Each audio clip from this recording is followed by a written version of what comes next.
પહેલા તો આજે સમાજમાં દાન છે એ વિડીયો મારો જોઈ લ્યો।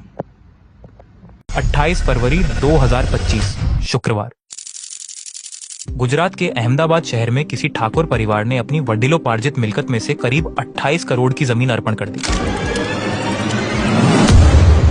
और ठाकुर समाज को मिला इतिहास का सबसे बड़ा दान। वहीं पर ढेरों इन्फ्लुएंसर्स ने अपनी खुशी और विचार जताए। इवन अहमदाबाद के बहुत सारे न्यूज पेजेस ने इस खबर को अपने सोशल मीडिया पर शेयर किया, जिसको करीब 20 लाख से भी ज्यादा लोगों ने देखा और 5000 से भी ज्यादा लोगों ने कमेंट किया। लेकिन अब हर किसी के मन में एक ही सवाल कि अब आगे क्या।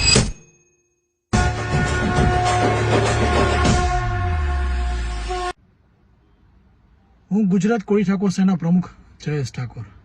સમાજમાં હવે શિક્ષણને લઈને તમામ આગેવાનો દોડી રહ્યા છે। હવે લોકો સમાજમાં દાન પણ કરી રહ્યા છે, કારણ કે સમાજમાં શિક્ષણ હવે લઈ આવવું છે। તો આ ઝુંબેશ તમામ આગેવાનો કરે છે, તો તમામ સમાજના લોકોએ સપોર્ટ કરવો એવી મારી વિનંતી છે।